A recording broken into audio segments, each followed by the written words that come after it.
Hello, I'm Maria Hall-Brown, and this is LA Currents. Well, the midterm elections introduced us to a lot of new faces with the LA City Council, and I'm delighted today to be joined by the representative of District 1, Eunisses Hernandez. So lovely to have you here. Thank you so much for having me, And congratulations Maria. on Thank you. I know it's been a couple months, but what was it that made you want to become a council member and represent the district that you live? I was born and raised in this district and have lived there for over 30 years.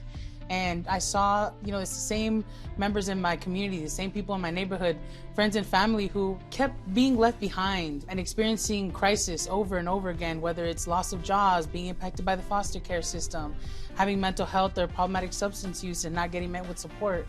Those are the things that drove me to run, because I saw that the influence, especially the local influence that a council member has on their constituents. And I felt that, living there my whole life, I've seen how we've been left behind in many cases. In terms of who you are as a person, the idea of what is a democratic socialist? I mean, how do you define that? So I see myself, and I see that role and that identity as a democratic socialist, as a person who opens up government to ordinary people, both in over communicating and sharing information, but also by bringing people in. For many parts of our district, folks don't know how to engage their council offices. They don't even know what their council offices are responsible for or what they can help with.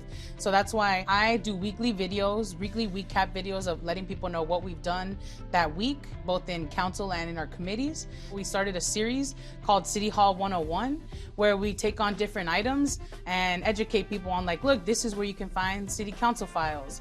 We're teaching folks how to use 311. We're teaching folks how to use different city tools so that they can, have better information, but also know when to move their car if they're street cleaning. And it's also in our policy development. We put a motion forward to develop an Office of Victim and Survivor Services, because in our first few weeks, we found out that there was a lot lacking in supporting families who have been harmed by violence. Okay, so that makes me actually wonder about the services. So, helping families that have been affected by violence. Violence from what, where? Does it matter, or just violence at large? Violence from other family members, violence from community, violence from, the system? What does that mean? I think it's the spectrum of all of those things, because we've had to help families who have lost people to state-sanctioned violence. We've had to help people who have been run over by cars while riding their bikes, and they've been left in a state where they cannot care for themselves. It's just being able to support people who have experienced harm or have lost people to different types of violence. I'm a survivor of violence, of sexual assault, and I'm not a person who had the opportunity to go file a case and get services that way. Many families that I know also have not gone to put a case against someone because they're afraid to engage the system, whether it's immigration status, whether it's different things. Then they don't get to access the victim services that currently exist. And so it's a practice that we're building, but it is something that we want folks to know this is a one-stop shop. Because you're right, for housing you have to call HACLA, HUD. If you need transportation, if you need food, it's just so many places you have to reach out to. And when people have lost someone to violence, or if they've experienced violence themselves, it's hard just to live with the trauma, let alone have to navigate a whole system to get support and care. At one point in your life, you wanted to be a police officer. Something shifted. What shifted and why? Yes, so, I grew up, I've lived in this neighborhood my whole life. I've seen a lot of my loved ones and friends impacted by criminalization when they needed access to care.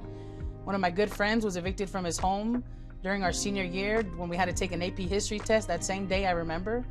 He didn't recover from that trauma, and he's still bouncing from place to place because he was never able to fully recover to get housing because he developed problematic substance use from experiencing not having a home. One of my other friends was impacted by the foster care system, started selling marijuana, got arrested, ended up in the county jail for several weeks in early 2000s. That conviction ruined his life. We've legalized it now, but back then that's a felony that would land you in jail, depending on what it was. And so I had a lot of veteran friends as well who came back with serious mental health needs from, going to Afghanistan and Iraq. I also at some point had to call 911 for intimate partner violence when we were renting rooms in my home during the recession. And I remember the LAPD didn't even get out of their cars in that moment. And they left us with the violent person in our home. And for me, I said, okay, I have to be the cop that helps people when they do need help. But when I went to school, I got my bachelor's in criminal justice. The program I graduated from at Cal State Long Beach tailors you to become law enforcement. But I also took some classes around the war on drugs. I also took a class around the criminological theory, which teaches you a lot of the reasons why people commit crime. And that also connected a lot of dots for me. A lot of it is around poverty, lack of access, lack of opportunity. So at the end of my degree, I was like, I'm not gonna be able to change this system by myself. And it took me about a year to find a job in policy. The universe landed me in this space, and my first job was with the Drug Policy Alliance as a criminal justice intern. But it was those classes, that transformation, those professors that really shifted my view on where the actual power lies, where influence lies, where you can actually make changes. Like as a police officer, you're implementing laws. But as a legislator, you're writing the laws. And I think that's why it's so important that I'm in this seat. Because in no other moment in history have we funded the current system of crisis response like we do today. Mm-hmm. We don't have a true system that prevents harm and violence. Only a system that really responds after the harm and violence has been committed already. And so the work that I have done at the state and at the county level has been to build out responses, services, and prevention to keep the harm from occurring in the first place. Obviously, you are passionate, and that's apparent with a capital A. But what have you learned now that you're in this position versus, taking one particular issue? Now you're getting everybody's issues. So what's been a surprise? What has been a surprise? All so of it, many things have been a surprise. Yeah, it's patience. I feel, as being a person who has advocated on the outside as a community organizer, coalition builder.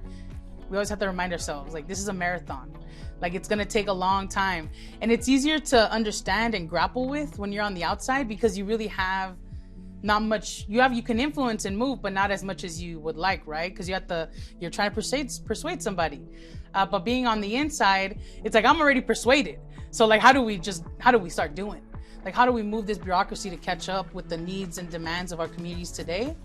And for me, that's just something that I'm, again, reminding myself, this is a marathon. You have to have patience because there's a lot of barriers to moving things, but that does not deter us. Are you also hearing from people who say, I just want, a nice spot for my dog to go out in the grass? Or are you also hearing small things like, can I please have a street light so that, I can cross the street, so I can get to the store or something like that? Are you getting a lot of that from your constituency as well?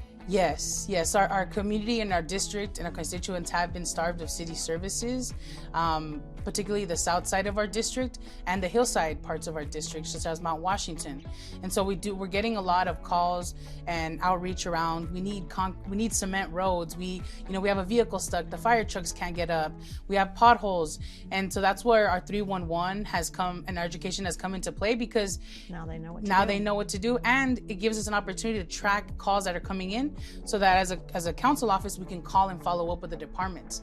But it's also educating our folks, right, I understand that you need a street light out, yet our Bureau of Streetlight Department has a very large vacancy rate, like many of our other city departments. So it might be a small thing that you need, but it's tied to this bigger situation that we're also trying to address, trying to get more people hired on quickly so that we can, create speed bumps, more bike lanes. So it's challenging, but it's deeper, longer conversations with folks about some of these issues that aren't just black and white or seem that they should be pretty simple, which they should, but it'll take some time before we can make it that way. All right, now if anyone wants to find out what's going on with CD1 or find out what's happening with you, what's the best way for them to find out? The two best ways that folks can find out what's happening in CD1 are to go to our Twitter or Instagram, which is CD1 Los Angeles, and they can go to our website at cd1.lacity.gov. Perfect. All right. Well, I look forward to talking to you again very, very soon. I can't wait. Thank you for having me. And that's a wrap on this LA Current.